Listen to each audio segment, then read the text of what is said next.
नमस्कार, मैं हूं Upendra Agrawal, astrologer, reiki grand master, tarot reader, vastu expert and past life therapist.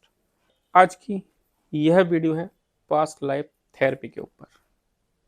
जी हाँ, एक ऐसी अद्भुत घटना मैं आपके सामने पेश कर रहा हूँ, अपना एक्सपीरियंस आपके सामने शेयर कर रहा हूँ, जिसे सुन करके आपकी भी विचारधारा बदलेगी और आप थोड़ा सा अपनी लाइफ के प्रति जागरूक होंगे और आपको भी बहुत सारी बातें समझ में आएंगी। कहानी एक बहन की है जो हमारे पास आई थी पास्ट लाइफ थेरेपी लेने के लिए। वह एक सरकारी स्कूल में टीचर हैं और उनकी उम्र लगभग 35 साल है। जब हमने उनकी समस्या के बारे में पूछा तो उन्होंने हमें बताया कि उन्हें ऊंचाई से बहुत डर लगता है। रिक्शा या ऑटो रिक्शा में बैठने से बहुत डर लगता है। जब भी वो घर से बाहर निकलती हैं, रिक्शा में बैठती हैं या ऑटो रिक्शा में बैठती हैं, तब उन्हें लगता है कि वो फिर कभी वापस घर नहीं जा पाएंगी। और ये सब घटनाएं उनके संग, ये जो डर है, ये जो फियर है, उन्हें बचपन से लगता था। उन्होंने हमें एक बात और बताई कि उन्हें शादी करने का बिल्कुल भी मन नहीं है। शादी से भी उन्हें एक डर लगता है, लेकिन उनके घर वाले उनके लिए रिश्ता ढूंढ रहे हैं, लेकिन वह बहन शादी बिल्कुल भी नहीं करना चाहती हैं। उन्होंने यह भी बताया कि इसी डर के चलते, ये जो उनके दिमाग में डर है शादी का, इसी के चलते उन्होंने बहुत अच्छे अच्छे रिश्तों को मना भी किया हुआ है। अब उनके घर वाले भी परेशान हो चुके हैं, एक तरह से कहीं तो निराश हो चुके हैं शादी को लेकर के।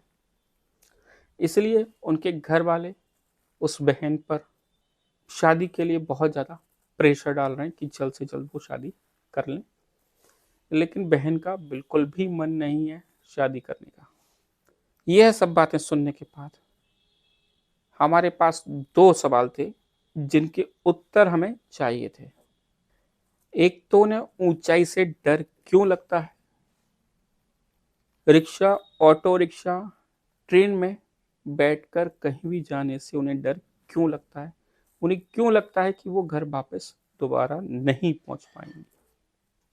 आखिर ऐसा क्या हुआ था उनके साथ जो इतनी ज्यादा उम्र होने के बाद भी उनके दिल में वो डर बैठा हुआ है, वो डर उनके दिल से निकला नहीं है।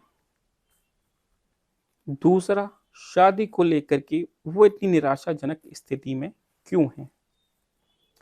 जैसा कि मैं हमेशा कहता हूं और वह शास्त्रों में भी वर्णित है कि इस जन्म में हम जो भी भोग रहे हैं वो सब हमारे पिछले जन्मों का ही फल है। इसी वजह से हमने उनके पिछले जन्म में जाने की, या ये कहूं कि पिछले जन्म की यात्रा में जाने का निश्चय किया। जब मैं उन्हें उनके पिछले जन्म में ले गया तो वह जोर जोर से चिल्लाने लगी, चीखने लगी कि मुझे मत मारो, मुझे मत मारो, मैंने कुछ नहीं किया, मैंने कुछ नहीं किया। और उनकी बॉडी हिलने लगी, मानो वो दर्द को जो है महसूस कर पा रही हो उस समय। उनकी ऐसी दशा देखकर हमने उन्हें शांत किया और उनसे पूछा कि कौन मार रहा है आपको, क्या चल रहा है वहां पर, क्या देख रही हैं आप। उन्होंने बताया कि उनका पति उन्हें डंडे से बहुत जोर जोर से मार रहा है। डंडा बहुत मोटा है और बहुत जोर जोर से मार रहा है, जिससे उन्हें तकलीफ हो रही है, उन्हें दर्द हो रहा है। उनकी ऐसी हालत देखकर हमारे हृदय में भी दया भाव का संचार हो गया। लेकिन हमें तो अपनी थेरेपी पूरी करनी थी। तब हमने उनसे पूछा कि आपका पति आपको क्यों मार रहा है। उन्होंने बताया कि मेरे पति रोज मुझे ऐसे ही मेरी सास के कहने पर डंडे से जोर जोर से मारते हैं, क्योंकि मैं सुंदर नहीं हूं और मेरे कोई बच्चा भी नहीं है। और यह सब मेरी सास खड़े होकर के, सामने खड़े होकर के देखती रहती है। तब हमने पूछा, आपकी सास आपके पति को रोकती नहीं है कि वो इस तरह से डंडे से ना मारे, बुरी तरह से ना मारे, क्योंकि आपको दर्द हो रहा है। तब उन्होंने बताया कि नहीं, मेरी सास उन्हें रोकती नहीं है, बल्कि उल्टा उन्हें उकसाती हैं कि वो मुझे मारे। क्योंकि मेरे सास भी मुझसे चिढ़ती है, क्योंकि मेरे कोई बच्चा नहीं है, मेरे कोई औलाद नहीं है, और मेरा पति फिर उनके आगे ही मुझे डंडे से मारता है। फिर हम वहां से थोड़ा पीछे समय में गए, जहां पर उनकी शादी तय हो रही थी। तब उन्होंने बताया कि उनके माता पिता उनके साथ हैं और वह अपने माता पिता की अकेली संतान थी, और उनके माता पिता के पास बहुत सारी संपत्ति और पैसा था, और शादी के समय उन्होंने वो सारी संपत्ति और पैसा इनके पति को, इनकी सास को दे दिया। इतना सारा पैसा देख करके, इतना सारा रुपया देख करके, जमीन देख करके उनका पति बहुत खुश है और खुशी खुशी वो शादी करने के लिए तैयार है। कुछ दिन तक सब कुछ ठीक चल रहा था, लेकिन उनका पति उनसे प्यार नहीं करता और सीधे मुंह वो बात भी नहीं करता और उन्हें मारता पीटता भी है। कुछ साल के बाद जब उनके माता पिता का देहांत हो गया, लड़की के माता पिता का देहांत हो गया, तब उसके बाद उनका पति उन्हें और भी जोर जोर से मारने पीटने लगा। क्यों? क्योंकि तब तक उनके भी कोई बच्चा नहीं हो पा रहा था, उस महिला के कोई बच्चा नहीं था। फिर उस समय से निकल करके कुछ समय आगे हम गए, उनकी उसी लाइफ में, पास्ट लाइफ में कुछ समय हमने आगे बढ़ाया। तब उन्होंने सीन देखा कि उनका पति एक बैलगाड़ियां बैठा करके उन्हें कहीं ले जा रहा है। जब ध्यान से देखा तो पता लगा बैलगाड़ी एक पहाड़ी पर जा रही है और वह पहाड़ के ऊपर कहीं जा रहे हैं। थोड़ी देर बाद जब पहाड़ पे काफी ऊंचाई पर पहुंच गए, तब उनके पति ने जबरदस्ती उस महिला को खींच करके बैलगाड़ी से उतारा और पहाड़ी से उन्हें धक्का दे दिया। वह महिला नीचे पत्थर पर गिरी, उनके बहुत सारा खून निकल रहा था और उसी समय उनकी मृत्यु हो गई। तब हमने उनसे पूछा कि मृत्यु के समय आपको कैसा लग रहा है? तब उन्होंने बताया कि उनका शरीर एक पत्थर के ऊपर पड़ा है, बहुत सारा खून है और उस शरीर को वह देख पा रही हैं। तब हमने उनसे पूछा कि अब आप कैसा महसूस कर रही हैं?